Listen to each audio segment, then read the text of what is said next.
We have a very interesting subject this evening, but it is surrounded by extraordinary difficulties. And because these have a direct bearing upon the principal theme, which is a structure of Chinese myths, we must give some attention to them. In the first place, we have almost no knowledge of the origin of Chinese culture. We sometimes feel that China is one of the oldest civilizations of the earth. This is not strictly true. Certainly it is not true in terms of available and useful records. We know much more about Egypt and India than we do of China. The records of the Egyptians go back much further than anything that is recorded in even the oral traditions of the Chinese. The same may be essentially stated for India, which has a much longer, semi-authentic history. The Chinese have also been separated from the common intercourse of the world by an incredible language barrier. It is very difficult for any non-Chinese to acquire a sufficient knowledge of the Chinese language to attempt any scholarly work. The ordinary commercial Chinese can be learned in probably 10 years. But the scholarly Chinese immediately breaks down into a large group of sub-dialectic peculiarities. Not only do we have the various dialects of geographical distribution in China, but we have another dimension of boundaries. This dimension means that a man who became a scholar in literature will be unable to handle most Chinese religion and philosophy in terms of translation. If he is a religionist, he will be unable to translate the political writings. If he is a politician, the scientific writings will be beyond him. The reason, of course, is that the Chinese basic glyphs are subject to many different meanings according to context, and most especially according to the grand area under consideration. Thus, for example, you have to adapt translation of even common figures and ideographs if you are to translate a Chinese religious book. We simply cannot find this common scholarship. The one scholar who, because he is excellent in Chinese, can handle all of these different areas. The areas are very highly specialized. Now, each Chinese word changes not only by these meanings, but by tone. There are four essential tones. The sounds are identical, but the tones differ.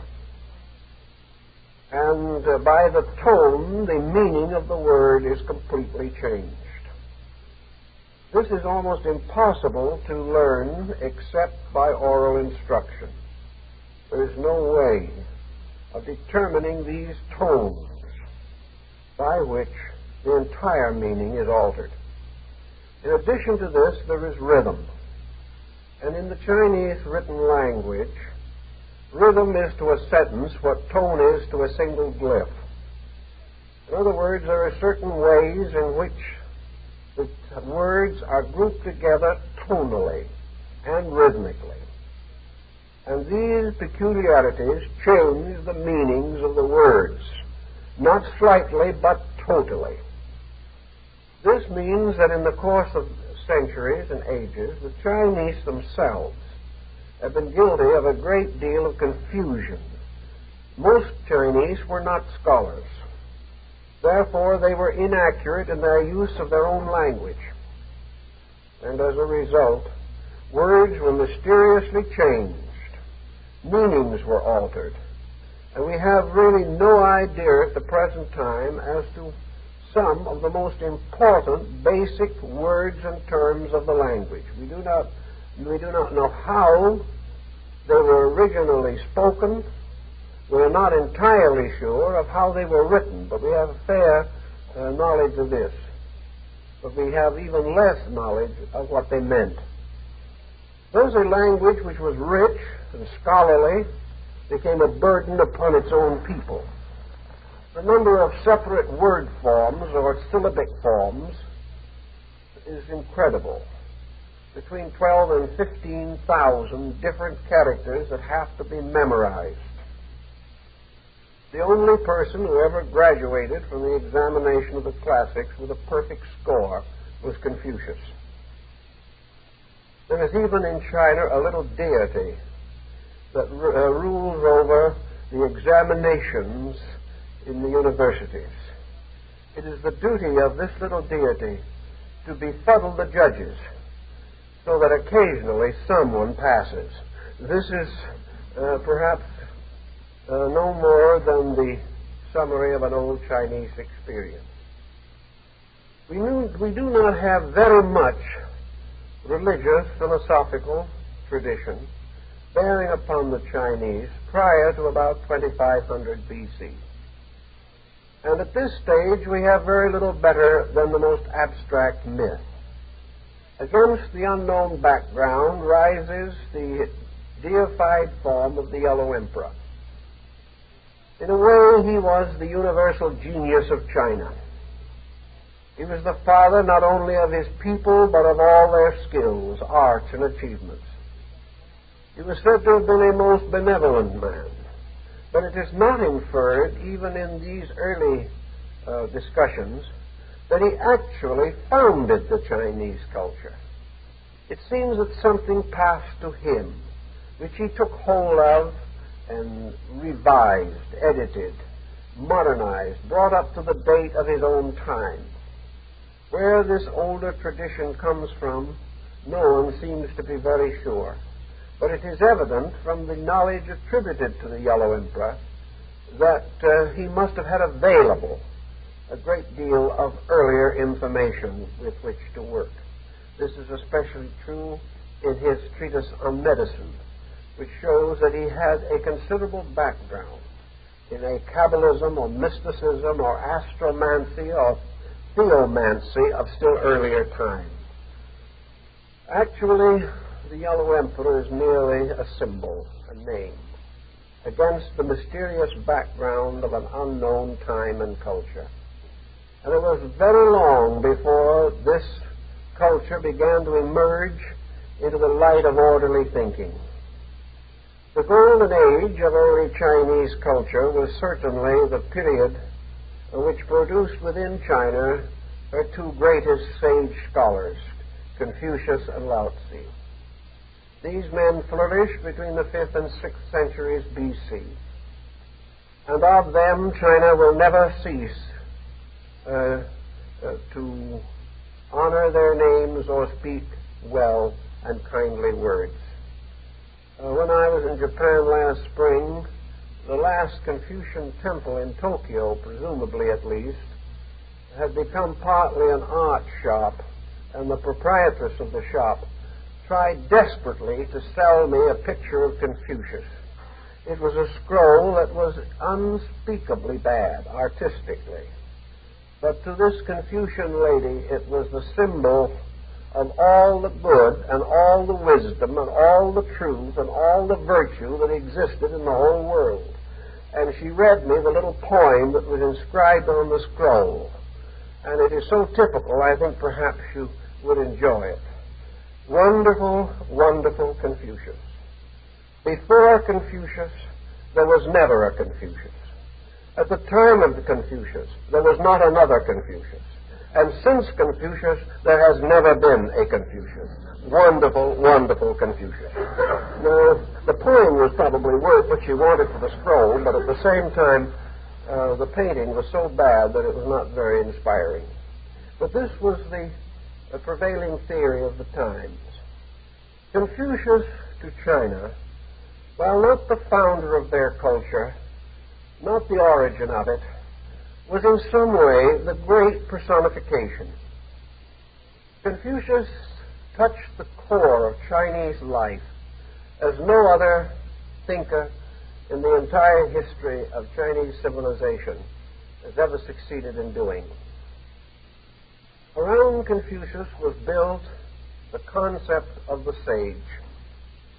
And for thousands of years, the sage was the great ideal of Chinese life. The Chinese had a caste system which perhaps originated in India. We are not sure. But anyway, the division was into 4 orders or groups. The first of these groups, and the highest, was the scholars.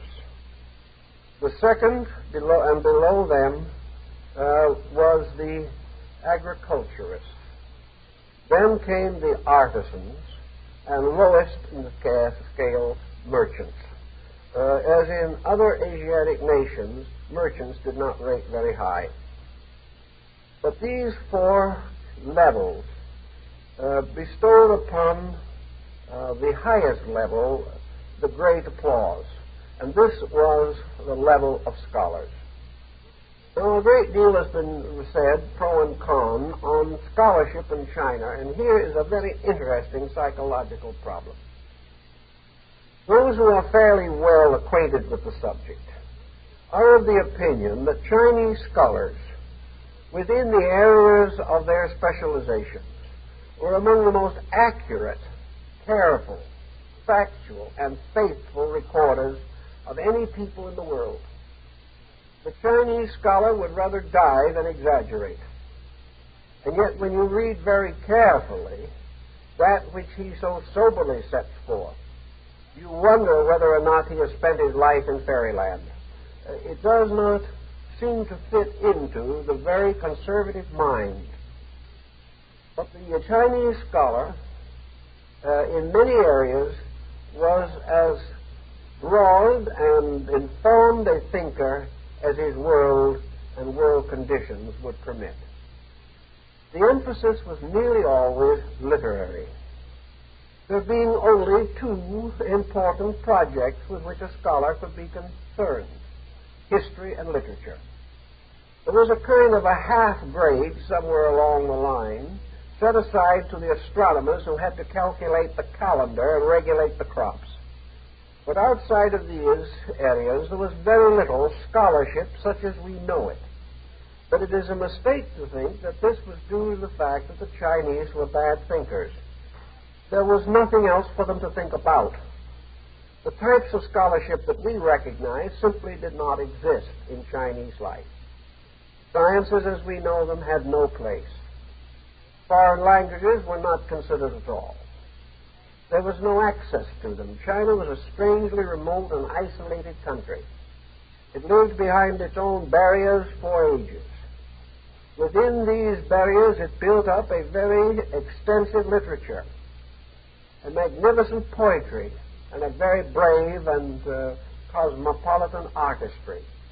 But outside the areas of its own special interests, the Chinese simply had no experience. Thus we find the introversion of the Confucian scholarship bringing with it particularly emphasis upon personal conduct.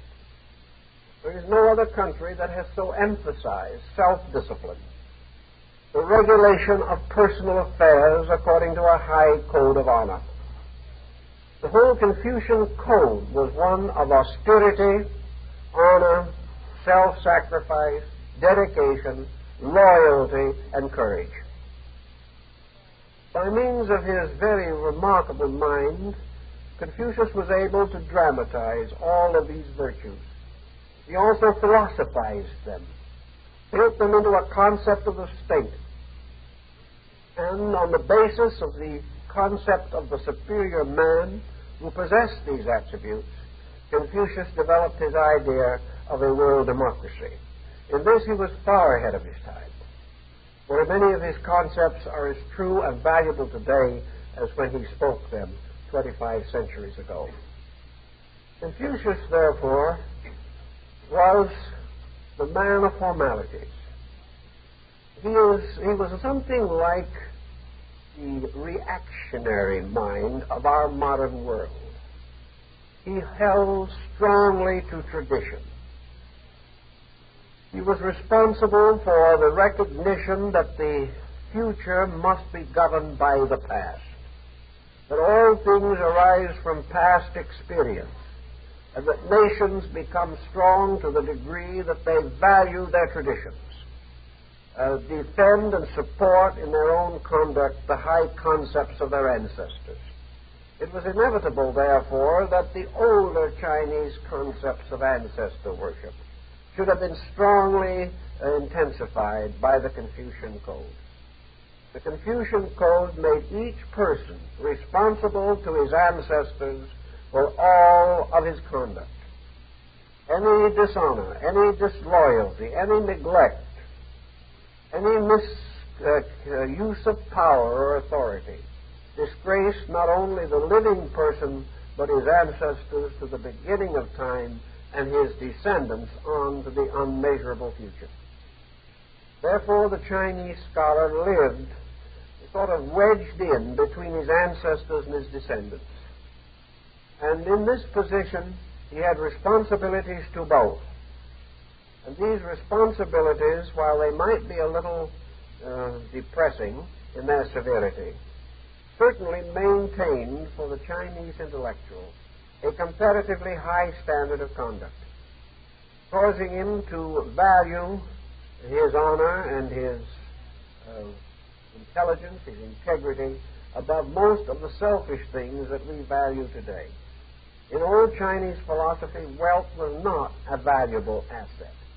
Confucius did not believe in wealth. He believed in virtue. He believed that man to be rich who had disciplined himself, that man to be great who truly became the servant of all other men. So the Confucian Code bound the home together. It dictated the reverences and venerations of the living to the dead and to each other while alive. This code sort of gave a backbone, a very strong, enduring quality to Chinese character.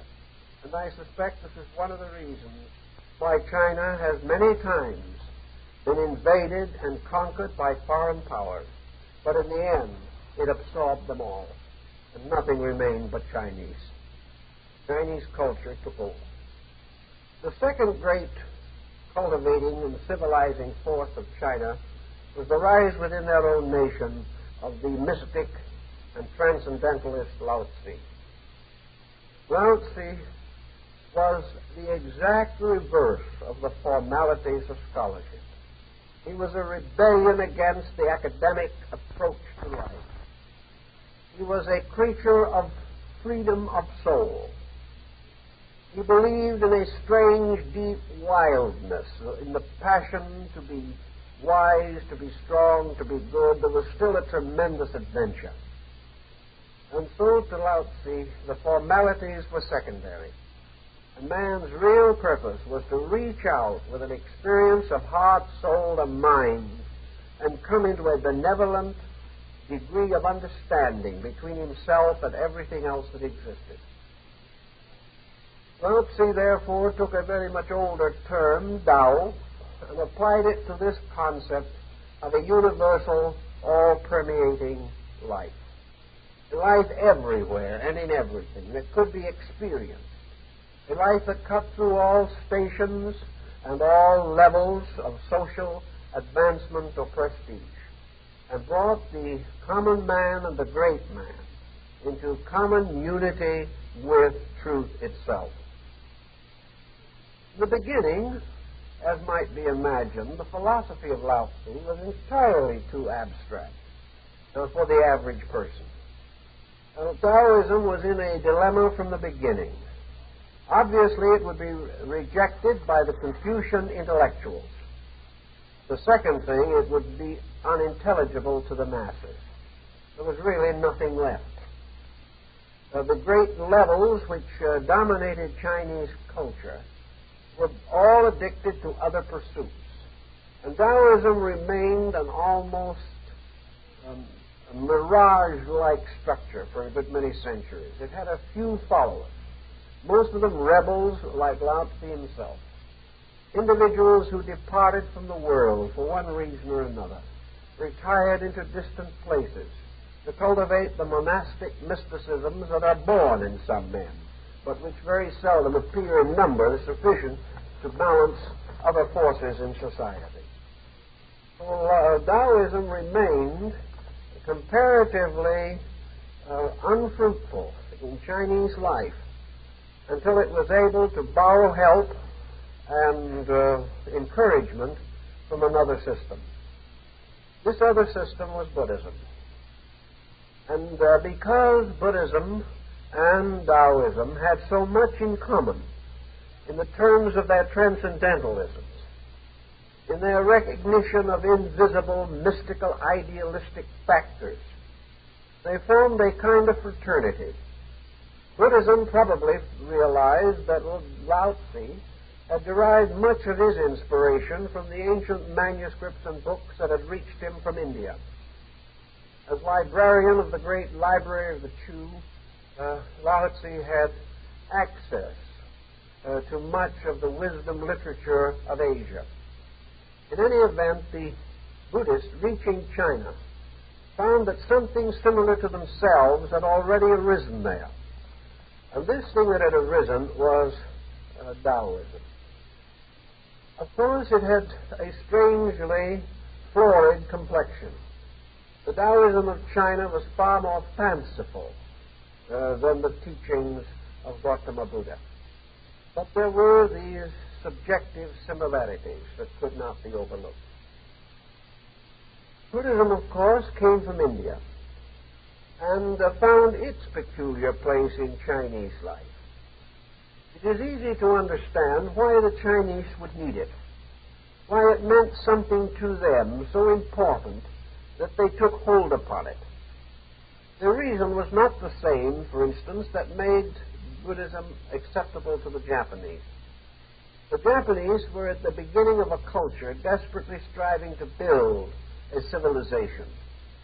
The Chinese already had a culture and a civilization long before Buddhism reached them.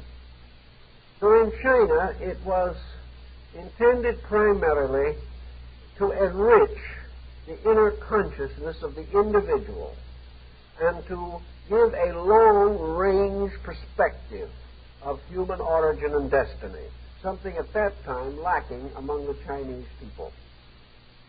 Buddhism brought to them worship in an intelligible way, a worship that permitted the individual to find certain venerable beings or venerable principles worthy of his worship and his acceptance. Buddhism mingling with Taoism produced a very interesting polyglot.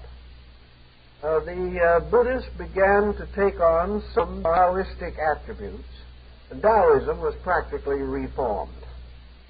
Out of the Buddhist contact came, we might say, religious Taoism, or a formal theological system, such as now exists in China. From the Buddhists, the Taoists took their concept of the temple, the altar, the clergy, brought various symbols together, created their parallel triads, evolved their doctrines of saints and superphysical beings, all organized gradually into patterns based upon Buddhist thought. Thus, they had a considerable indebtedness, and they recognized it, and Buddhism and Taoism managed to get along pretty well in China.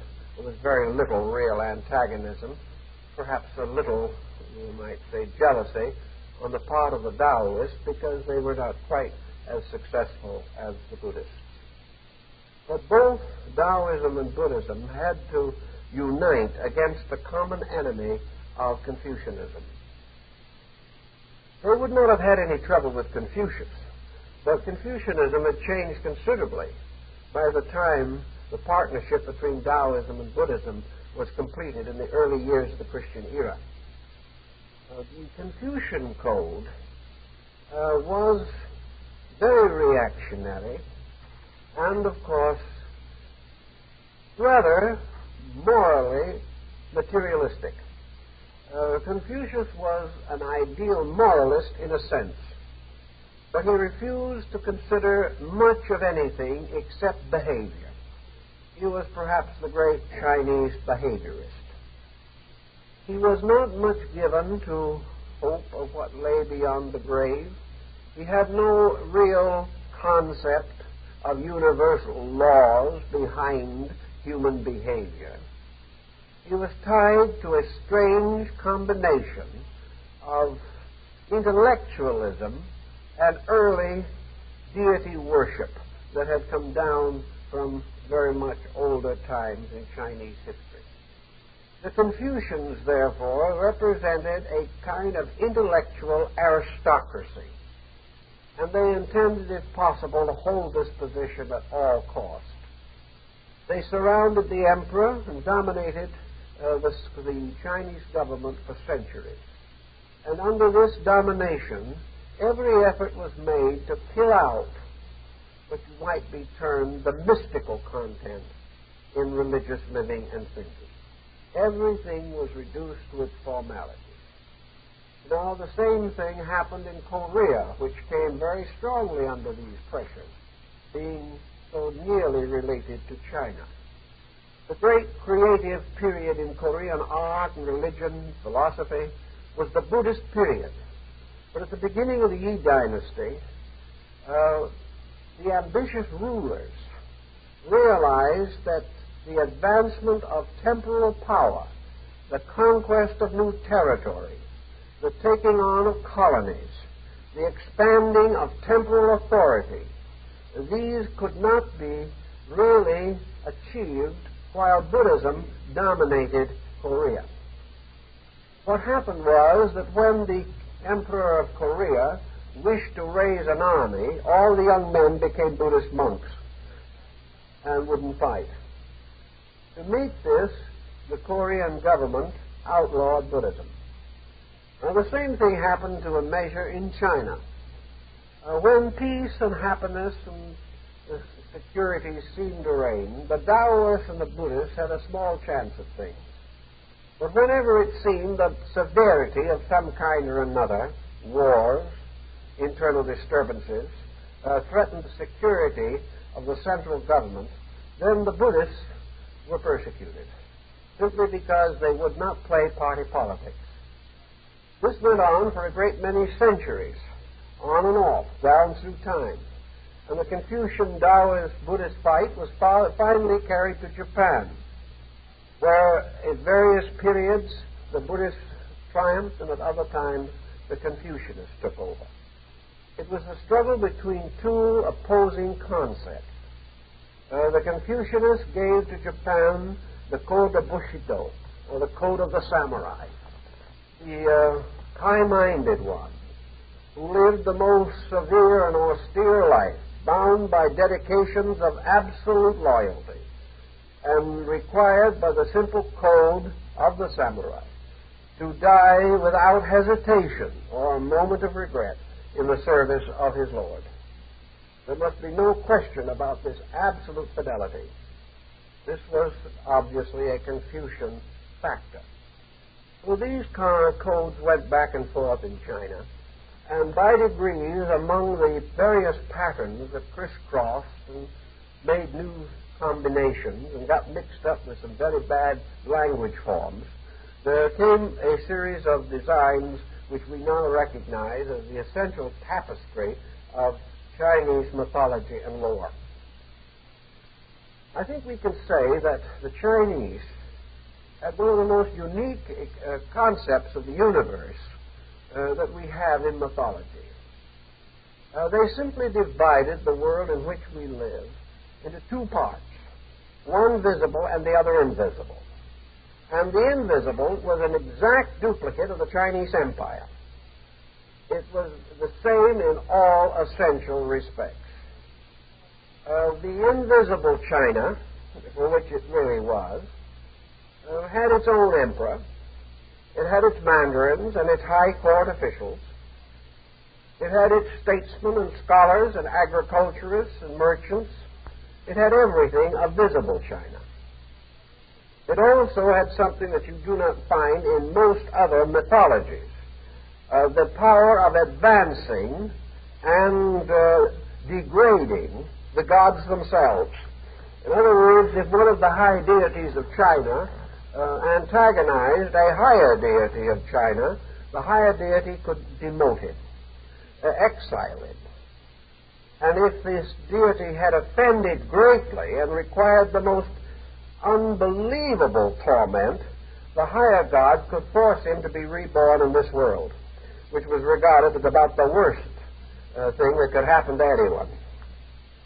Also over there, godlings of secondary and tertiary importance, by extraordinary vigilance or fidelity to office, might be advanced, so that a god of the third estate might in time work his way up to a higher station. It's all rather interesting because it was so closely related to a highly materialistic concept. It was simply that the invisible was an abode of beings, many of which owed their divine estate to man himself. We have some other religions that have this peculiar practice of saying who is divine and who is not, but the Chinese worked it to a very high degree. Therefore, the Emperor of China himself could make or name a god who would thereafter have a high position in the invisible universe. If one of the emperor's descendants didn't like this god, he could degrade him. There was nothing permanent in heaven any more than on earth in the Chinese way of things. The Chinese heavens, if you want to say that, the invisible world of things, was populated with the most grotesque assortment of miscellaneous divinities that has ever been assembled in any theology. There's nothing remotely like it anywhere. One of the reasons there's nothing remotely like it is because there is no special order in anything. There is no single tree upon which all these gods and godlings grew. They are not there for any particular organized purpose. Most of them were as self-centered as the mandarins on earth. They had their own private prerogatives. They had the various tasks that were appointed to them. They fulfilled many different offices, much of the fulfillment consisting of little more than growling in their beards. There does not seem to have been any active symbolism around a central core, such as you find in most religions. It would be almost impossible to try to fit a moral code into this pattern, or fit this pattern into any ethical system. It does not break down symbolically into any nice, clean, cosmological structure. It is a mass of circumstances which seem to have arisen over very long periods of time in different areas, in different cultural levels, and according to different codes of conduct, all dumped together into this mysterious place that is just beyond the grave. This place was divided, of course, as in almost all religions, into abodes of punishment and reward. And there was no one that could work out a more incredible group of punishments than the Chinese. Not only were they famous for their torture devices for the living, but they continued these in a marvelous way into the regions beyond the grave. Some of their suggestions, however, were not too bad. They had a very terrible torture and an absolute agony forever to any individual who mutilated a good book. That was a very serious offense. Any individual also who stole anything from the poor had a very bad time of it. And individuals who took public charity funds and used them for personal gain went into one of the deepest pits of perdition.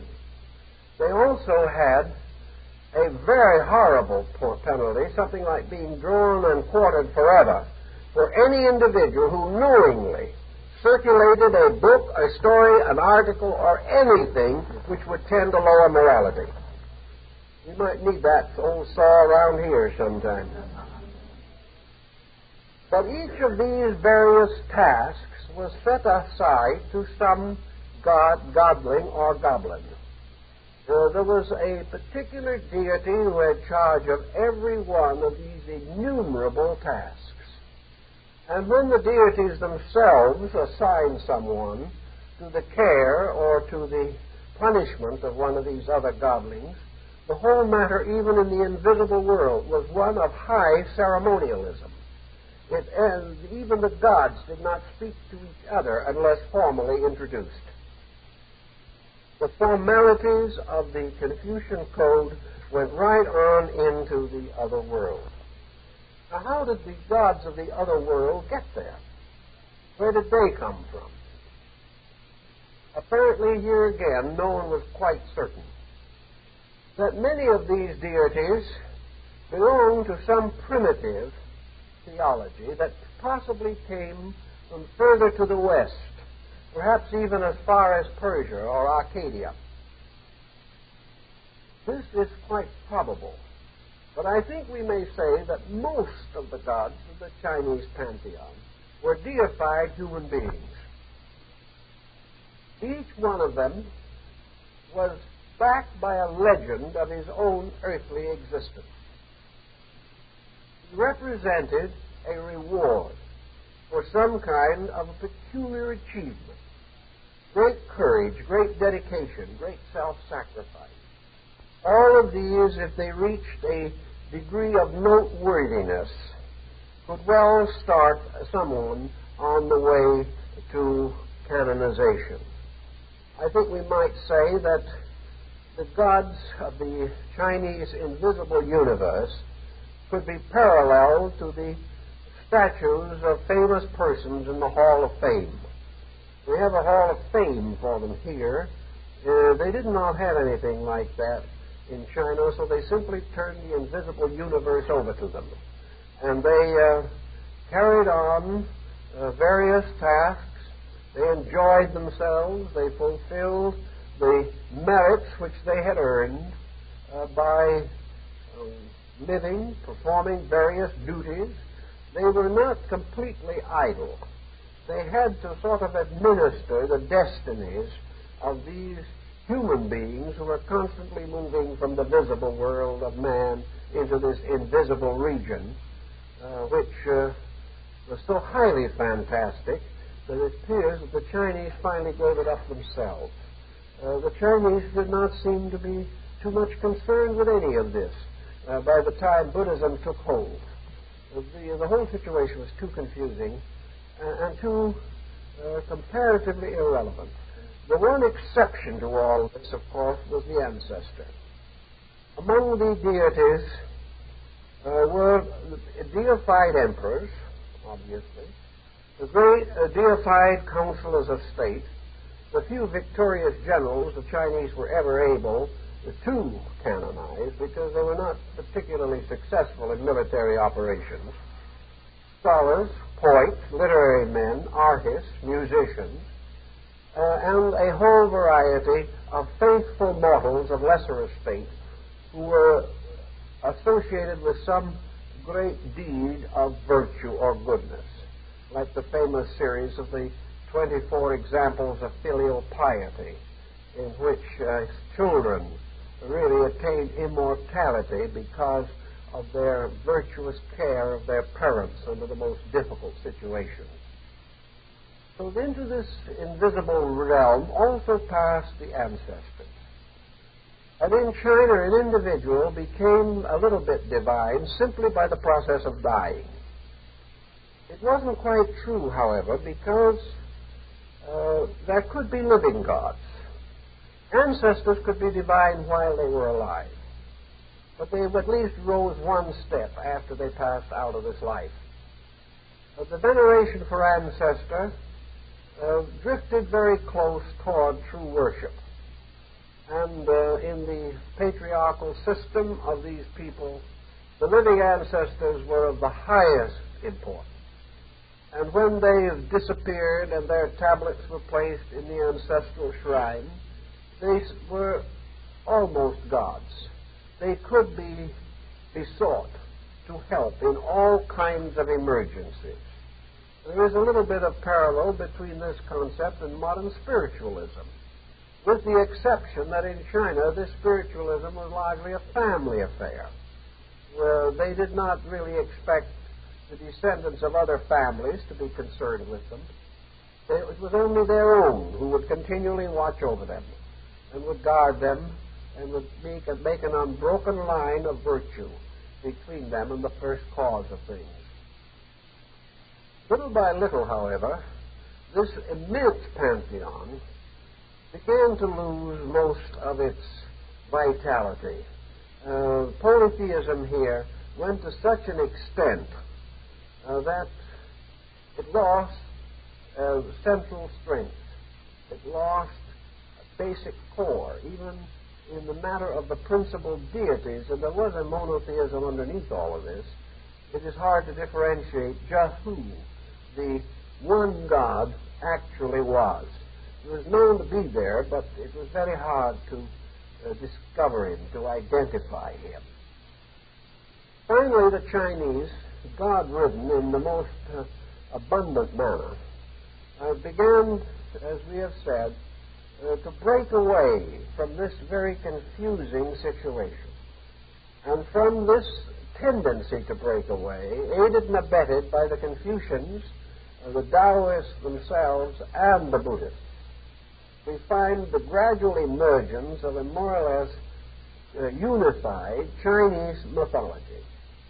It is not unified as the Greek is, or as the Japanese is, but it is unified comparatively in terms of that which preceded it in China itself. And out of this general unification of things, there came a very interesting basic legendary, a legendary that more and more shows influence from other outside sources, but was certainly made Chinese in every sense of the word by the beliefs and policies of the state and also of the people. In this more or less simplified form, a pattern of achievements was set up, and there arose among the Chinese thinkers this concept of the immortals. This was also a very interesting Chinese phase. The immortals were mostly Taoist in origin. They took on many of the austerities and the formalities of the Confucians, and they were, to a measure, given form, appearance, likeness, and a state by the older teachings from India of the Lohan, Arhat, Rishis, and Mahatmas. But the immortals came to be the Chinese first line of invisibles, and they were not entirely invisible for that matter. But the immortals were divided into three orders, or three ranks in China. The first rank was simply called the immortals. The second rank was referred to as the heroes. And the third and highest rank was referred to as the saints. So thus they more or less fall under our idea of canonization to a certain degree. Buddhism molded the characteristics of these immortals to a considerable degree. But at the same time, the magic and alchemy of Taoism and the strange ancestral patterns of Confucian worship were also present. What was a Chinese immortal? He was a person who usually had departed completely from the world.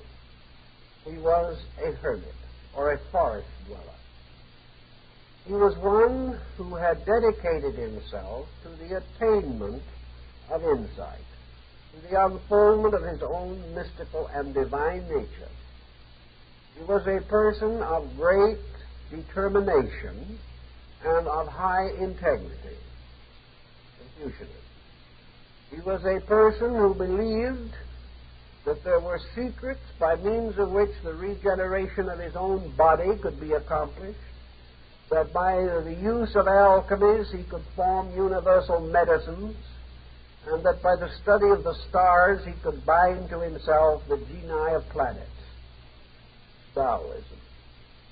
He also affirmed or believed that by these meditative and other disciplines, he could become free from the contamination of worldly illusion and finally enter into the presence of infinite and total reality, Buddhism.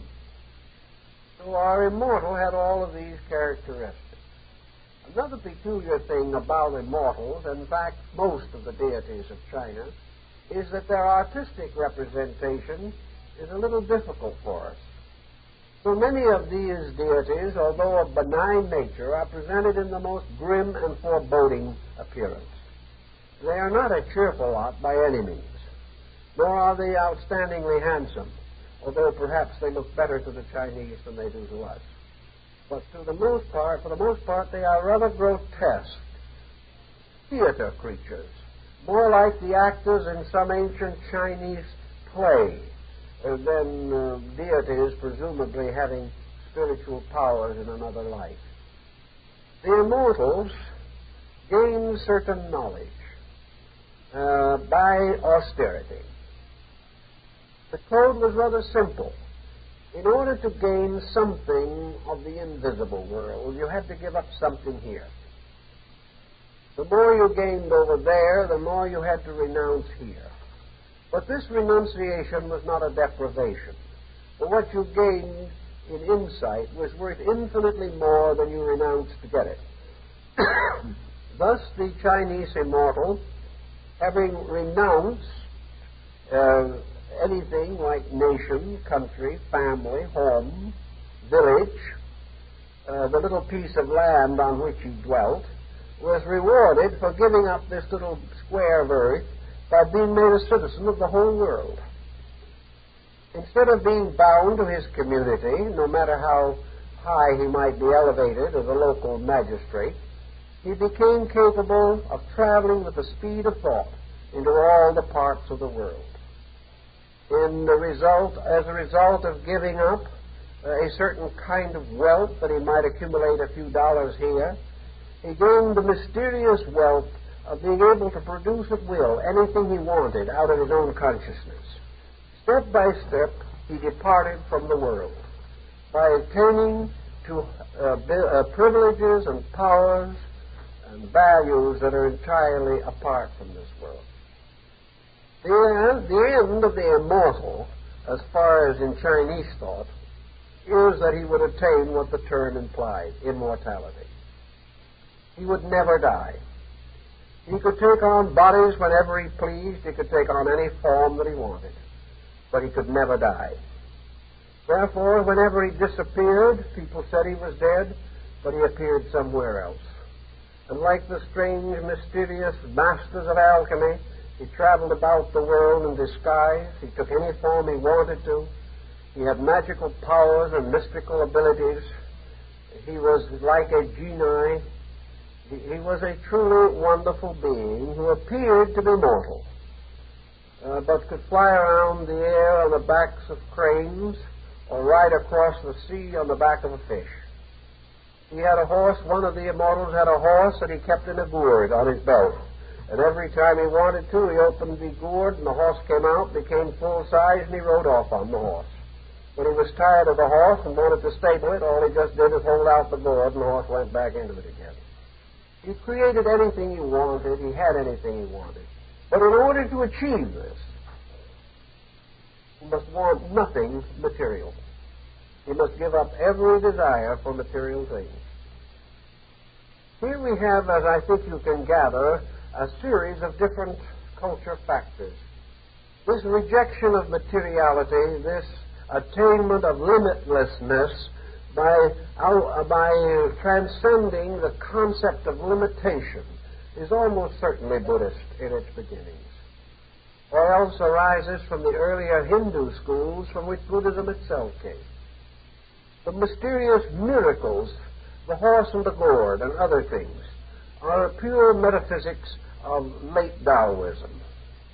And this rigid code of self-conquest by which the immortal achieved through complete sacrifice and integration and dedication would be a little of the Confucian spirit. So he really represented all three.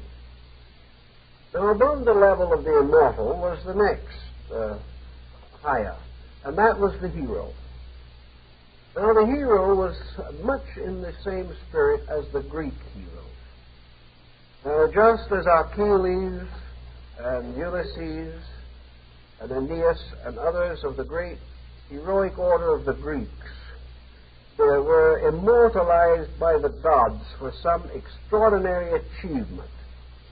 So in China, the heroes represented the persons who did not enter into this stream of immortality by long self-discipline, but by some one or small group of transcendent actions by which their highest integrity was demonstrated beyond question. The hero was always the person of self-sacrifice. But he might also be a person of transcendent wisdom. He was someone so good, so noble, so great, that all who came after him venerated his name. He was a symbol sometimes of unusual righteousness under tremendous provocation or temptation to dishonesty. But he had to be a person who won a great battle against weakness, against evil, against some force contrary to the total good of mankind. So the hero, when he arose with all these attributes, was simply picked up and taken to heaven, like the Greeks of the ancient legends, to become a star or a constellation, or to have some wonderful place in the invisible universe of things. The third level of the immortals was the saints. And the saints, of course, did not take on very much Confucian coloring. They were mostly a mingling of Taoism and Buddhism. The saints were a little different from the immortals. The immortals had more of the tinge of the magician in them. They were wonder workers. They were strange, sprightly creatures who really fulfilled our idea almost of pixies or of strange, wonderful sprites. They were in human form, and they might be very elderly gentlemen of misshapen body or strange, distorted expression. But they were kind of crafty. They were clever. They had a strange, wild sense of humor. And also, down underneath it all, there was a kind of selfishness in them. They were searching for one thing, and they found it: immortality. And they found it by means of the cultivation of magical arts. Like the dream of Faust, they had about it a certain strange, subtle self-seeking. The true saint in China was free from all of this. The true saint was the benefactor and the intermediary. The saint in China was more like the concept of the Christian saint. Prayers could be addressed to him. The saint in China was the one who could intercede between mortals and some one of these great courts of justice or injustice that govern the invisible universe. The saint was unworldly, absolutely pure, without self-interest of any kind. He had renounced even immortality. He didn't ask for it. And because he had renounced both life and death, he entered living into the state of eternity. He was really approaching the Buddhist concept of nirvana. He was in this great experience of total selflessness. There was no longer a desire to live or to die. There was simply this inevitable urge, an irresistible pressure to be of service to mankind. And this, of course, was very largely shaped from Buddhism. But these three together represented a kind of ascending order of human regenerated persons. But we know there's another factor that arises in this that parallels to some measure Tibetan philosophy. That is that from all of these legends there comes the brief suspicion that gains ground, however, that in some way these stories are ritualistic. Just as there is much evidence, for example, that the Apocalypse of John was originally used as a ritual of initiation into the early Christian mysteries, so it would seem that these Chinese legends, particularly those of the three immortals, the three levels of immortals, ties into secret societies and esoteric orders in China. And we are not surprised, therefore, to find the three levels of the immortals in the Hung Association, or the secret Freemasonry of China. We are not surprised to see the candidate advance from one degree to the next until finally he attained to sainthood. Ritualistically and symbolically, his advance represented the unfoldment of his own internal life. So out of the mingling of these three religions, Confucianism, Buddhism, and Taoism, there finally did come an integrated concept of human growth. A human growth dependent upon the understanding of universal laws and man's personal obedience to these laws. So now we can get a little kind of look at the Chinese universe.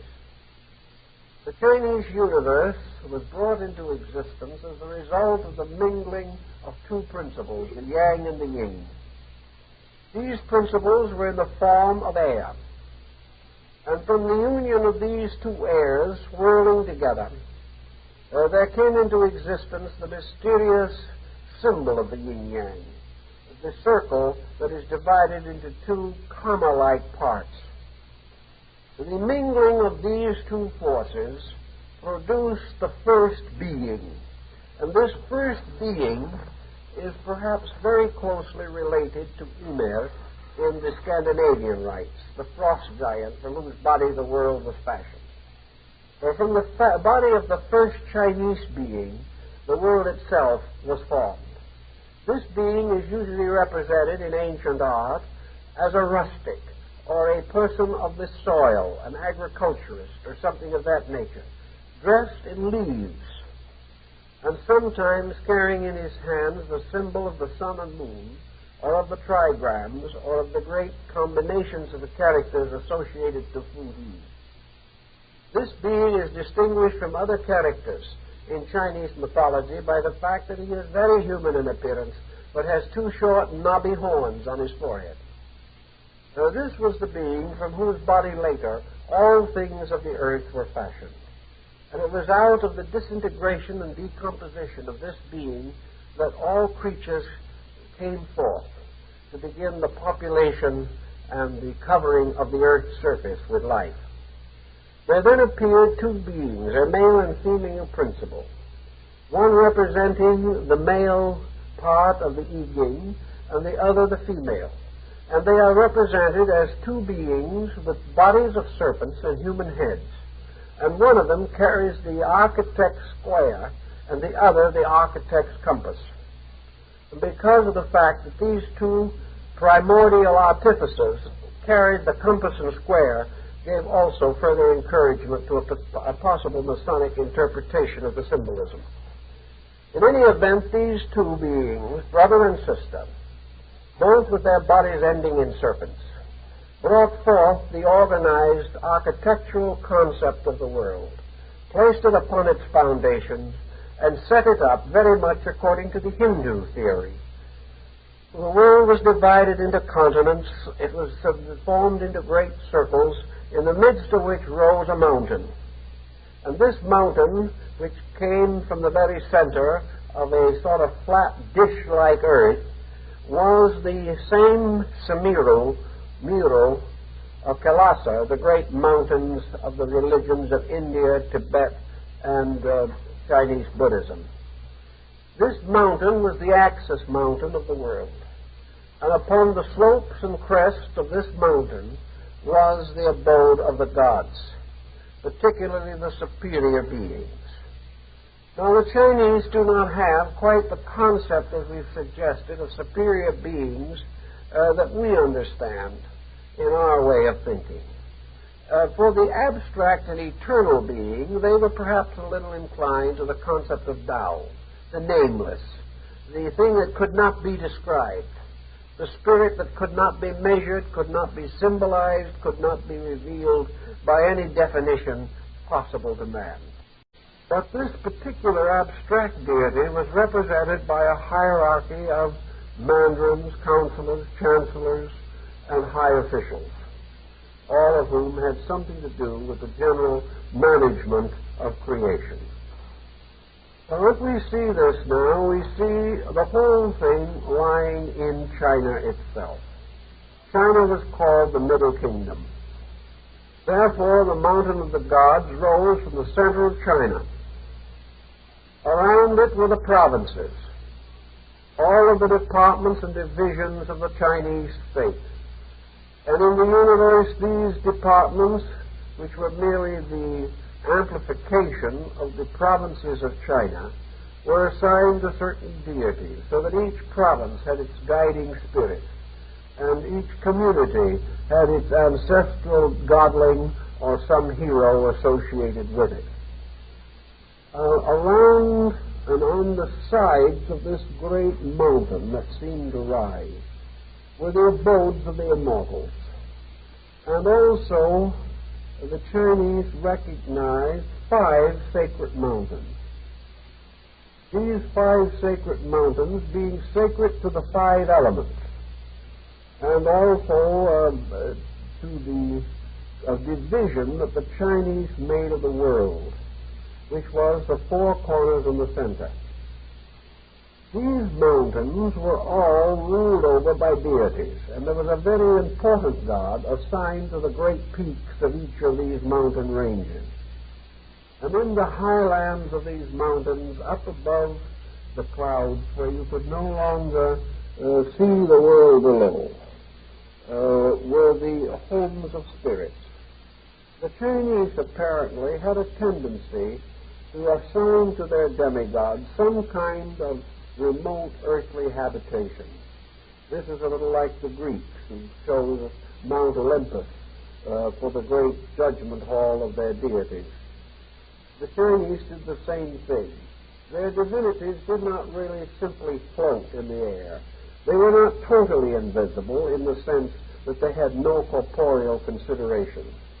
They lived some way in the mountains. They had remote places of dwelling.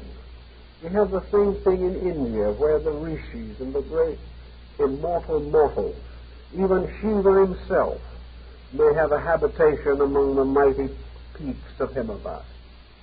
In the distant mountains, which seem to be enough of a symbol to divide the normal conditions from the mysteries of religion, were therefore an accumulation of immortals.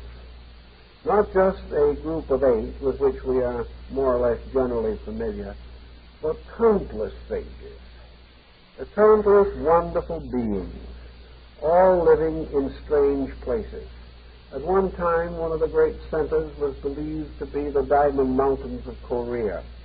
Then there was another great center, more mythological and mysterious, the Jade Mountains, where the highest of the immortals dwelt together in endless bliss. Now, what the immortals did while they were at home is not quite clear to everyone, but they did have various tasks. They were concerned with the maintenance of forms of life. Some of these immortals are similar in their activities to the nature spirits of medieval Europe, or to the various nymphs and gnomes and dryads of the Greeks and Latins and early Goths. All of these immortals were in some way doing something. One immortal was the one who made the flowers to grow. Another immortal was the one that made the trees to bear their fruit. So without an immortal hovering around, very little worldly accomplishment was possible. There were immortals that whispered into the ears of poets. There were immortals who comforted sick children. There were immortals that walked with the blind so that they would not stumble. There was some god, godling, or saint for every problem that you could possibly imagine. so that the people had a kind of a friendly feeling for these divinities, but as I say, do not seem to have taken them too seriously in common daily worship. The land of the immortals was a very beautiful place, and it was far above any mysterious purgatorial realms below. And according to the Chinese, you really had to be pretty bad not to find some place among the immortals. If your own generation did not honor you, one of your descendants would discover some secret virtue, and you would be elevated to this noble estate. The Chinese did also have records or evidence of re-embodiment. They apparently believed in reincarnation. Not quite in the same way that the Buddhists did, but after Buddhism came in, they accepted it. And most Buddhists and Taoists and many Confucianists today do accept reincarnation. The religion sort of amalgamated, and the three formed the one religion that has descended into modern China. So in the midst of all the world, there was a great mountain that went up almost to the sky. It was so great and so wonderful that human beings could hardly imagine its splendor. Its hallways were of jade. All of the floors were of alabaster. And the roofs and tiles, the ramparts were of lapis. And all the railings and all the ponds were of gold. And at the bottom of each pool the sand was gold and silver, and the flowers all blossomed with diamonds and rubies. It was really an extraordinary place. It was a wonderful world that could have been taken out of the Arabian Nights entertainment. Now, occasionally, mortals, even in this world, were permitted to go to this great palace, the great place on the top of the mountain.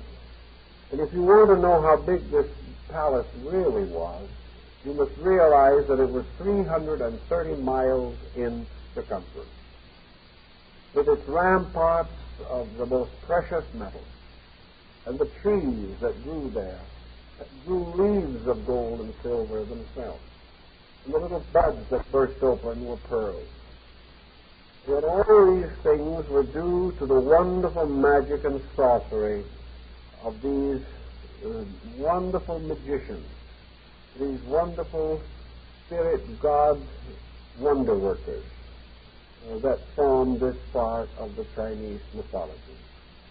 So under certain conditions, as we say, a person in the material world might be permitted to go to see what was going on in this world of wonder.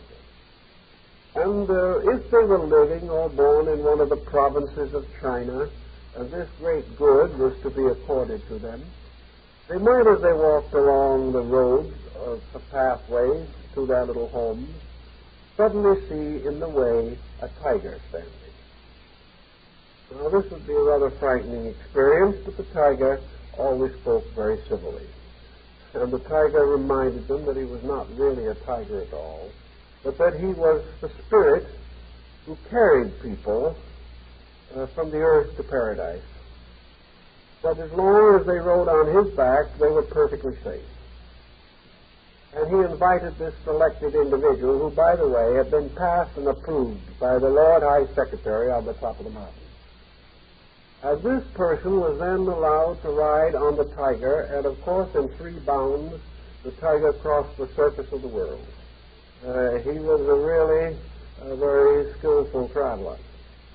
And at last they came to the foot of the mountain upon which the palace stood. And here, of course, were the great gods with their heavy swords, their helmets, their wonderful plumed robes hung with feathers. Also, very grim expressions and extraordinary beards. These guards grumbled and mumbled, but when accompanied by the spirit tiger, the visitor was officially permitted to enter. And as the visitor went on and on and on, up through these great staircases toward the top of the mountain, it was just as though he was entering the palace of the emperor in ancient Peking. Each step as he advanced, chamberlains appeared, mandarins with the different colored buttons on their hats, the 8 colored robes of those who were the servants of heaven. Little by little he ascended, passing through these wonderful screens of mother of pearl, going over all these doorways and thresholds with floors made of the most precious marbles, the most precious stones, with lights of opals and things of this nature. Very festive. Until finally, coming to the great jade staircase, the visitor was allowed to enter into the abode of the great immortals. Now, here in the abode of the great immortals, you might meet almost anyone that was important in the great history of Chinese life, culture, and achievement. And according to some legends, you will find Jesus there, waiting in his study, regarding the deportment of heaven as he had guarded the virtues of the earth. You might find also old Lao, but he'd be probably on the opposite side of the palace because he and Confucius never did get along too well. And little things like death do not change such matters. Buddha probably would not be there because he would naturally be assumed to go back to the land of his own origin. But great Chinese Buddhist saints would be there, as old Daruma mumbling and grumbling in his beard. But the great saints of the Huiyang or the great school of the void would be there.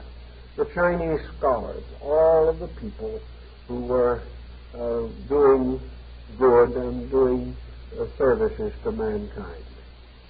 And you would go still further, perhaps, because you were invited to this special occasion. And you would finally come into the audience chamber of the Queen of Heaven. And this is interesting also because while in the Chinese mythology there was also a King of Heaven, you very seldom hear anything about him. The system was evidently derived from a very ancient matriarchal period in Chinese culture. The King of Heaven was formed of the breath of the eastern air, and he was supposed to be a very wonderful God and guide to all virtue and good things. He was the master of the I Ching, the classical changes. He was the one who in some striving way, in some deep, mysterious manner, managed to maintain the equilibrium of the universe. But this process apparently was so arduous that he seldom took part in social activities. The Queen of Heaven, however, was rather a different type. She was supposed to have been the most beautiful mortal who was ever created, because she was mortal originally, and she was fashioned from the breath of the western heaven. And she was completely virtuous, completely beautiful, completely pure in every way. And she was also strangely referred to in symbolism as the mother of the tortoise. She was the mother of the golden symbol of eternal life. In her full robes, dignities, and honors, she was usually attended by the phoenix bird, as the symbol also of everlastingness. And if you were by some reason or purpose allowed to enter into her presence and make your necessary and proper obeisances to this divine throne, you would find her enthroned upon the throne of the golden phoenix, surrounded by jewels and curtains of silk formed from the very mist of heaven itself. You would see in a vast throne room more magnificent than anything on earth, because if the Chinese liked one thing more than another, it was magnificence. And because most of them hardly had a square meal on earth, magnificence was of great spiritual significance to them. Now, if you were called on to visit this queen upon this day, you might perhaps arrive on the day of her birth, her birthday. Now, unlike ordinary mortals, the Queen of Heaven, or the Queen of the sacred and celestial city, had a birthday only once every 3,000 years. So you had to sort of catch that particular day if you expected to be present. On the calendar up there, the symbol of it all, was measured by the blooming of the peach tree of immortality. This tree had new buds every 3,000 years, and this was a very important occasion and constituted one of the Queen's birthdays. After 3,000 years of maturing from the bud, the fruit became ripe, and that was the next occasion of great rejoicing. Because this fruit of the peach of everlastingness was the symbol of the continuing life of all things. And when this time came for the feast of the Queen's birthday, all of the genii, all of the immortals, all of the mysterious sages and saints of the Diamond Mountains and of the Jadestone Peaks, all that belonged to the wise all over the world came there. When China finally discovered there was something outside of China, that there were other countries, the mythology graciously extended to all countries, for it was assumed that in every land there were immortals, that every civilization produced its saints and heroes and sages. And on the great 3,000-year occasion of the birthday of the Queen of Heaven, all of these wise men from everywhere assembled to take place in what one missionary writer said with his tongue in his cheek was the Chinese equivalent of the Eucharist. It was a great ecumenical council in which the wise from everywhere came to share together the fruit of the peach of everlastingness. And there were great processions and great ceremonies, and the Queen of Heaven with all her retinues, and with all her nobles and all her assistants and associates, took part in the great banquet. And there were great tables spread out, of the palace, and musicians were called, and sacred dances to perform the ceremonial rites. And all the princes and heroes of the earth who were gathered there were glad to be servants on this great occasion. And so the legends go on of all the magnificence that marked this mysterious journey of a mortal to be present at the feast of the Queen of the Universe. And we'll think this over a little bit and see what we can make out of it, and we may find some rather interesting things. There seems to be no doubt whatever that this legend passed through a number of changes in the descent of things. We know that this Queen of Heaven was made of the air of the West, the winds and vapors that arose in the western corner of the world. And there is a certain mysterious hint here, a certain similarity that we cannot entirely ignore between this whole story and the mysterious account of the Western paradise of Amitabha Buddha.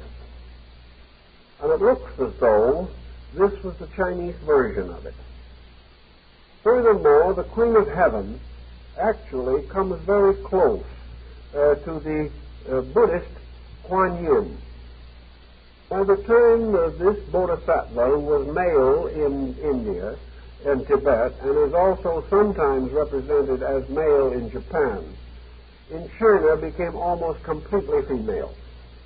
So that the goddess Kuan Yin became, in a sense, the representative and the agent, in fact, was the direct descent of the Amida Buddha.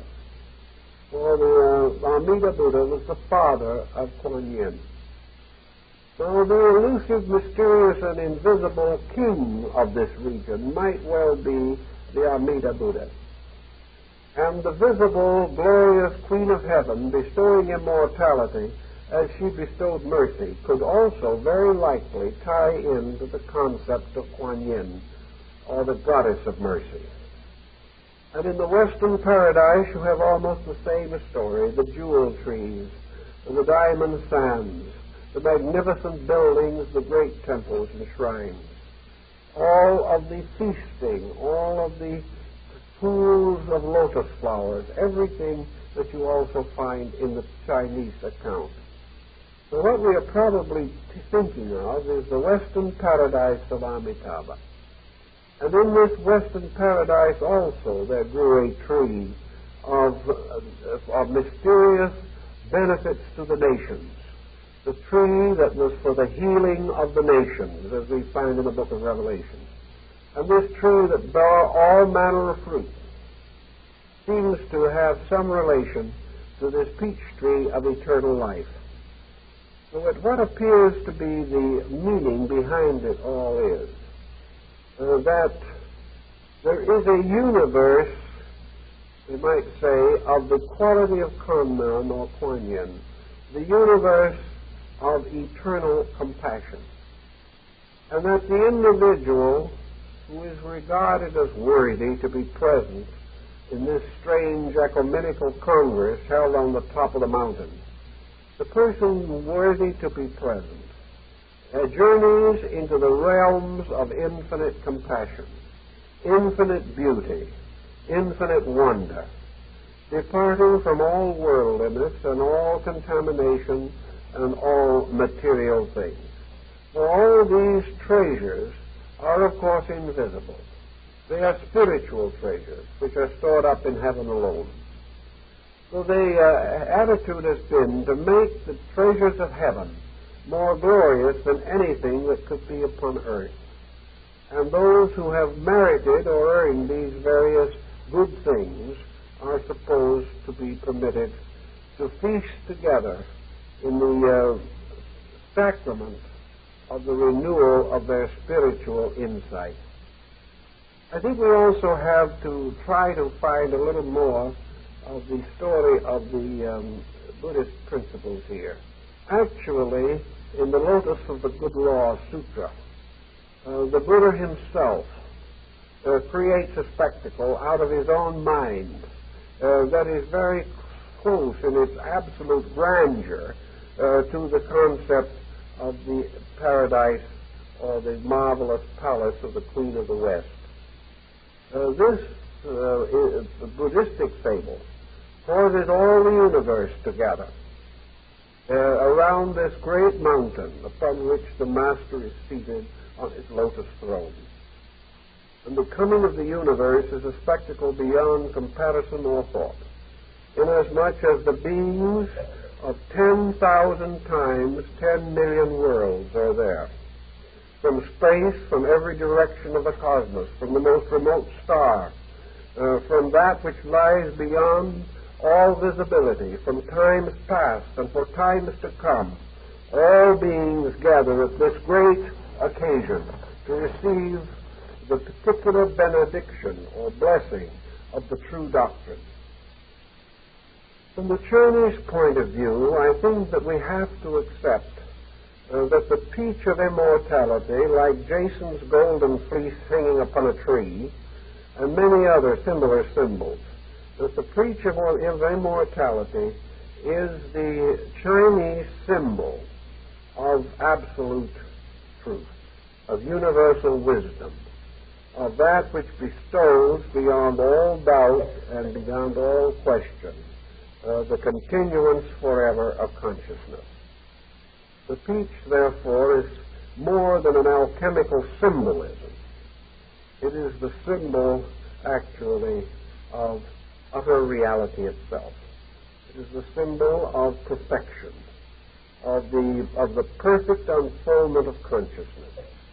Therefore, this peach must naturally and inevitably grow in the human heart. And the marvelous palace and everything that has to do with the ceremony seems to be ritualistic. The queen with her peach tree also appears in the rituals of the Hung Association, indicating that it was intended to be a ritualistic drama. The entire experience, therefore, is the result of merit, of a strange mingling and gathering of things.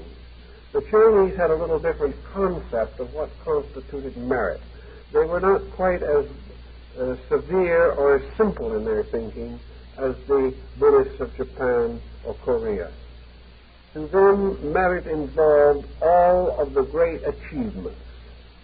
It involved not only the dignity and honors and integrities of Confucius, but also the metaphysical insight of Lao Tzu and the eternal patient acceptance of karma, which we find in the doctrine of Buddha. All these things had to be combined in the creation of the Chinese immortal. But as a result of his achieving these things, he attained to the Chinese concept of immortality. The Chinese did not have the idea of the individual disappearing into some kind of a nirvana. This concept did not come to them until after the arrival of Buddhism. Prior to that time, their heaven was more like the heavens of some of the older European nations. It was a place of eternal joy, a place of everlasting happiness. And the symbolism is not too awkward if you begin to try to understand also the Western equivalent of it. In the West, we have always thought of heaven as the place of the rewards of the righteous. Today, if you ask 100 persons who are believers in modern Christian religion just what kind of a heaven they expect to find if they make it, there is going to be some difference of opinion here. Some are going to feel that heaven would not be heaven unless it was a place of happiness, unless the individual was reunited with his loved ones, unless it was the end of pain and sorrow. But very few Orthodox people would think of heaven as the end of themselves. They would consider it a place of eternal reward for a minimum of good accomplished by them in this present world. The Chinese follow this very closely. The Buddhists came in and interpreted it for them. The Buddhists came in and explained to them, and the Chinese accepted it also. Because, again, it played back into the three religions. These religions mingled back and forth, each supporting the other in a very strange and sometimes very wonderful way. The Buddha said, yes, this marvelous symbolism of the Queen of Heaven and her wonderful palace is surely only a mental phenomenon. Actually, you don't really believe that there is such a place. It isn't necessary that you believe it that way. Or if you do believe it that way, then it exists only because of your believing.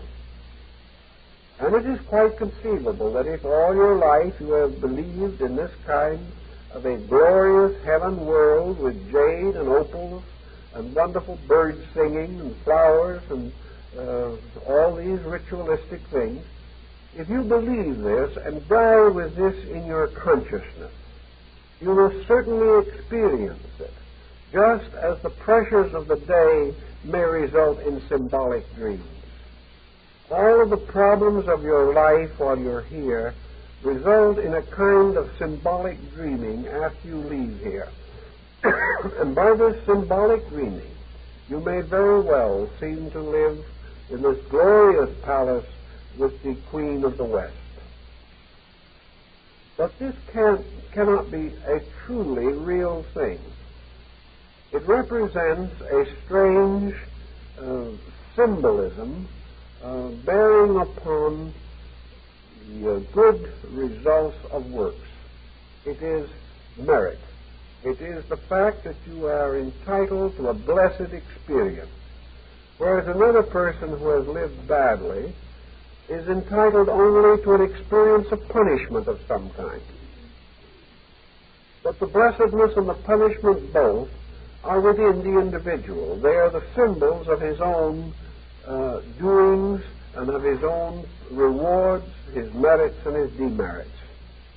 So it would not be right to assume that these are places, but rather that they are conditions of consciousness. Now, to the sage, the Chinese immortals, all of the heroes and the saints and the Rohan of the Chinese Buddhist belief, all of these beings live in the suburbs or on the mountain sides of this immortal mountain, which is the Simuru. They represent, therefore, various degrees of attainment of this quality. They represent the levels by which man ascends. And the place where these different beings dwell represents the level of attainment they have reached. There are those on the lowest level, who may be called the immortals. And if we study the immortal very carefully, we realize that all he is really interested in is the extension of his physical life or the survival of his consciousness after death. He merely wants to survive. And in order to survive, he has gained his magical arts and has practiced all of these austerities and severities, and has sought himself for the mysterious elixir that is made from cinnabar, the medicine of long life. But what he is trying to do is simply to perpetuate his own consciousness. And to the Buddhist, this would actually be magic, because magic would be nothing but holding attitudes within yourself by which you perpetuate the existence of yourself. That instead of releasing your consciousness into universality, you are caught with the ego complex, the idea that you must remain you. And to this the Buddhist shakes his head. How can this be true? For you were not you before you came here. You can't remember where you came from, and it is not important to you. Why is it, therefore, so important that you should remember where you go? Is it not more important that there be certain developments of consciousness rather than this link to the perpetuation of the immortal self by magic, which was the action of the immortal? Above the immortal was the hero. And the hero was the one who gained by sacrifice, whose spiritual achievement was not due to some voluntary struggle after immortality, but was due to absolute dedication of life to the service of need. There was no selfishness left in the hero. What do we really have here? We have in the immortals the old arhats of Southern Buddhism, the ones who had only one purpose, and that was to achieve salvation for themselves. We have in the heroes the new order of beings, the arhats of the Northern Buddhism, who were no longer concerned with themselves, but sought to attain eternal life through total self-forgetfulness. And in this way, by dedication to the common needs of others, to find that they sometime would be able to work forever because the need is forever, not because they desire to live forever. The individual must live until the job is done. If that job is human regeneration, must live forever to do it, but without thought of this matter. The third order, therefore, also representing the saints, is again a reference to the completely purified beings. The saints of Northern Buddhism would be the Bodhisattvas, the emancipated ones, those who had already attained the great enlightenment. And the saints would be the peculiar ministers and servants of the Queen of Heaven, or the mysterious power represented by the guardian of the phoenix.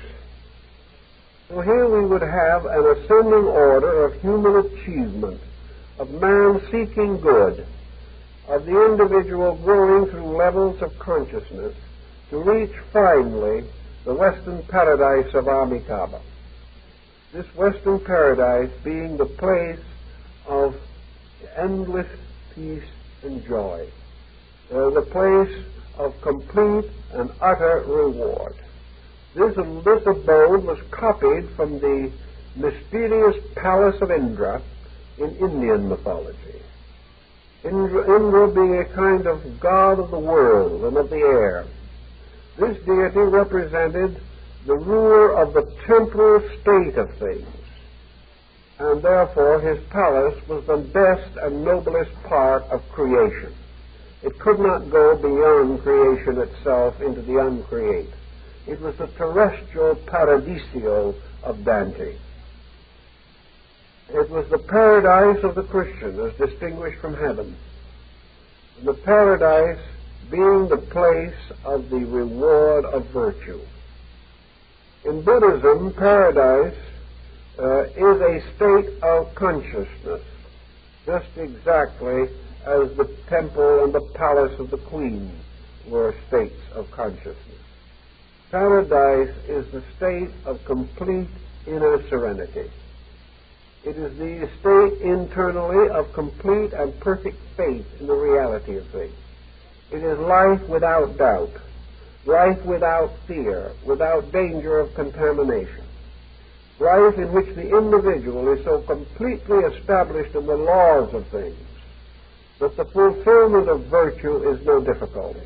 That is the natural and graciousness of its own quality manifesting in living. The person then, the symbol of the Arhat in paradise, simply means the bliss of complete enlightenment, the bliss of the full resurrection of the person from the darkness and death of his own doubts, the complete internal acceptance of the law. In the paradise, there is no longer any conflict between the universal plan and the individual. And as a result of this, he experiences the universe as eternally benevolent. As long as he never crosses the universe, never goes against it, he will never suffer from it. There is a little fable in Buddhism bearing on this that is rather interesting, in which the Buddha was accused of being a controversialist, that he was accused of attacking the opinions of other people. And he gives the little story very simply. He said, if you show me an object and ask me the color of it, and that object is white, I will tell you it is white. But to the man who is ignorant, that thing which is white may appear to be black. And if I tell him that the thing that he thinks is black is truly white, then he will claim that I am arguing with him. He will not accept, but he will not be able to realize that I have properly named it. Therefore, he will regard the Buddha as a controversialist. This is the same type of thing that is carried in the Chinese thought. We have here the universe of jade and lapis, of jewels and of wonders. This is just the universe as it is. This palace of the Queen of the West is creation, as it truly is, in the midst of which grows the mystery of the tree of life, the same as in the story of Eden. This palace is the universe experienced by the just man. To the materialist, the universe is just space and stars. To the evil man, the universe is simply pain. To the ignorant man, the universe is simply mystery. But to the purely and truly enlightened man, the universe is infinite beauty, infinite truth, infinite wisdom, and infinite love. And this wonderful universe, as it really is, to be experienced only by the individual who is capable of inwardly perceiving and knowing this universe. This is the marvelous palace of the Queen of Heaven. It is the world we do not know, because in our own consciousness we are not capable of experiencing it. In order that we may have this experience, we must be carried there by the peculiar and wonderful messenger of the deities, which in China is usually represented as a tiger. Not because the tiger is particularly sacred to the Chinese people, it is the symbol of heroism, but because in the mystery rituals the tiger has another meaning. The tiger belongs to the cat family, and the feline is the kind, or is the tribe, that sees in the dark. It is able to see through and in the darkness. Therefore, it is the animal that was assumed to be able to find its way back again to the realm of reality after it had been sent out of that realm into worldliness. To come down into worldliness to pick up a passenger, so to say, the tiger had to know how to find its way back. And the symbol of the tiger was the all-seeing eye in darkness and absolute courage against obstacles. These were the two powers that enabled this symbolic being to find its way home.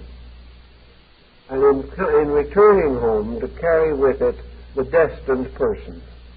Now, the destined person is the one whom the great recorders and the Lord High Secretaries and the Lord High Chamberlains and the Lord High Administrators have discovered from the Book of Fates to be ready to receive enlightenment. Therefore, in a sense, all these judges, all this vast paraphernalia of the Queen of Heaven simply represents the laws of karma. And if we see this, then some of these rather grotesque and unpleasant augustnesses suddenly become understandable to us. They represent the interesting, remarkable, and intricate patterning of karma. They are, in a way, the destiny keepers of everything.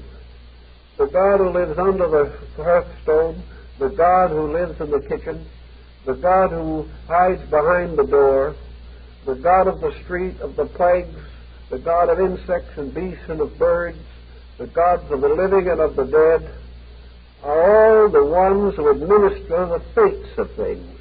And these fates are karma. Consequently, every man's karma has an appearance. And most people find their karma a little on the grotesque side when they try to live with it. They find it difficult and terrible. But when the time comes and the great Lord of accountants and assessors have decided that a soul wandering in the lower world has, by the great edicts, by the great books, by the way of heaven, is entitled to be received into the abode of the enlightened, we have nothing more or less than a statement that karma has brought to the individual illumination.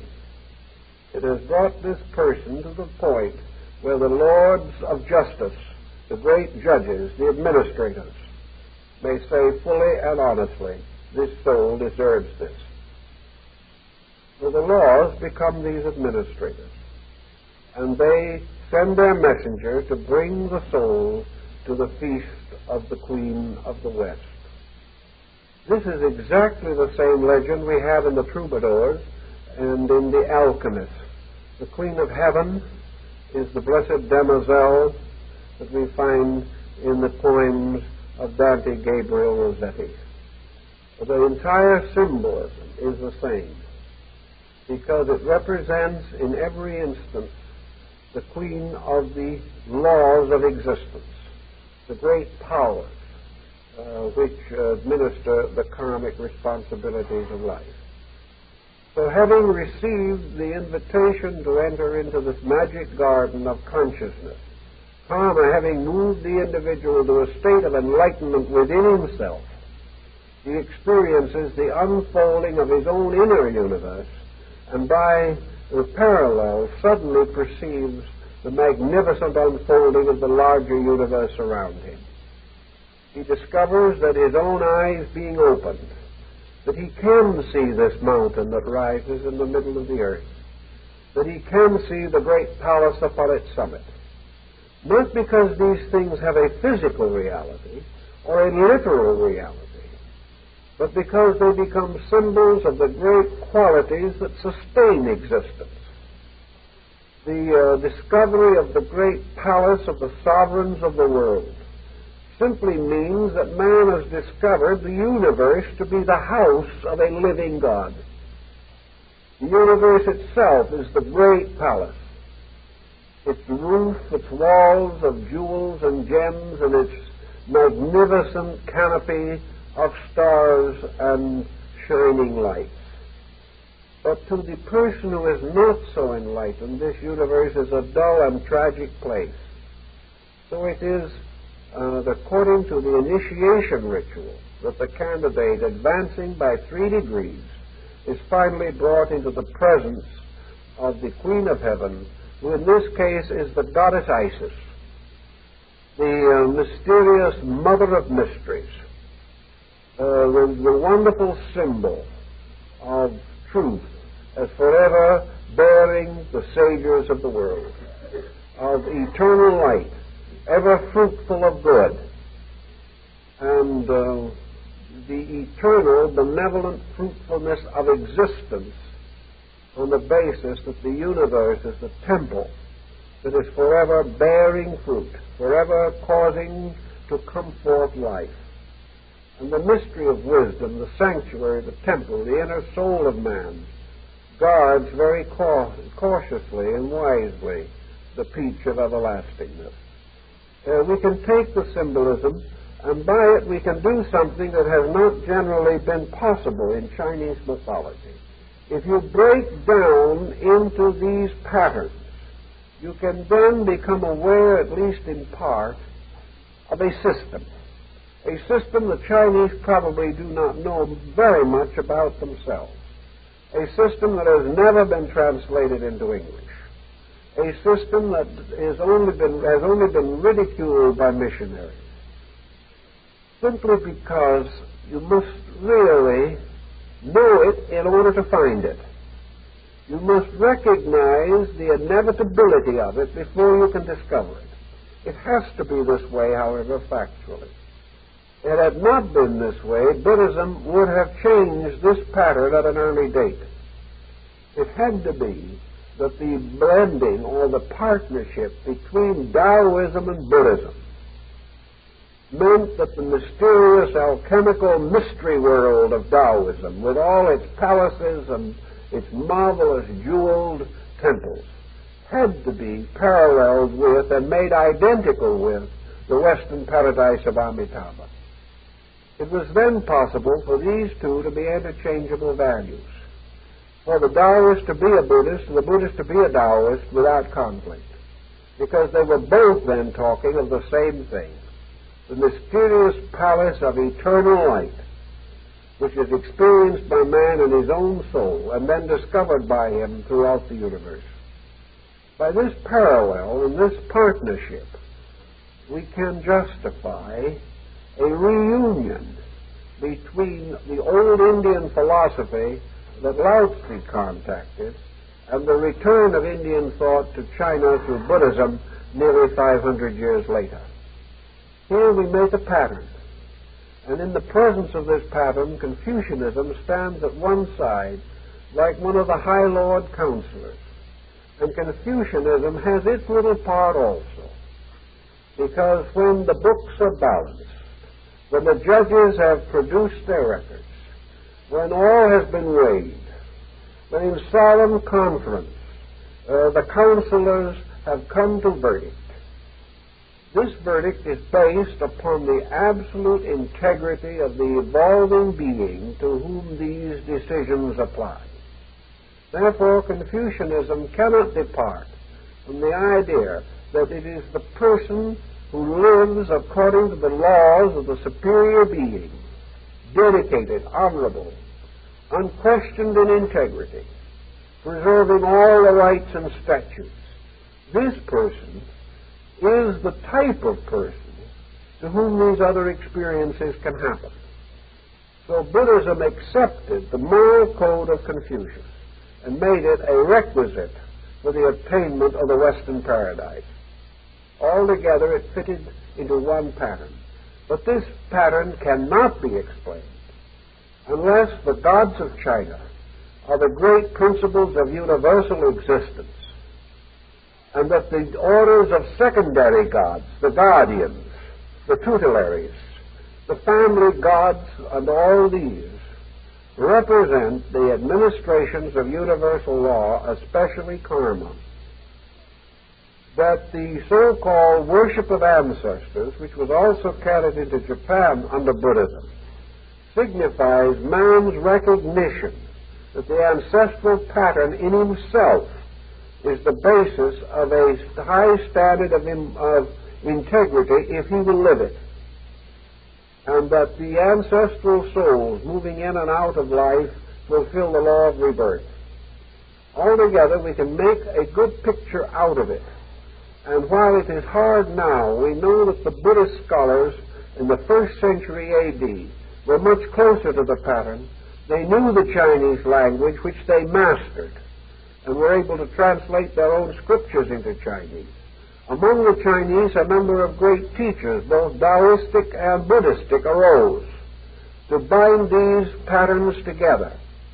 And we have to realize that the Western paradise became the symbol of the universe seen through the eyes of the illumined person. Therefore, there is the proper spectacle of the great wonder of the universal law, the great plan, the radiant assembly of sages. And consequently, it becomes something for us all to aspire to, inasmuch as if illumination comes, the universe will change in its appearance from matter to magic, from magic to sublimity, until finally it is completely possessed or ensouled by the magnificent purpose for which it exists. But we have all these experiences, then in a strange way we experience our place as an immortal in an immortal plan. And we think this through. I think we get a little something out of the Chinese mythology, which, as we said, is a very difficult subject. Well, thank you very kindly.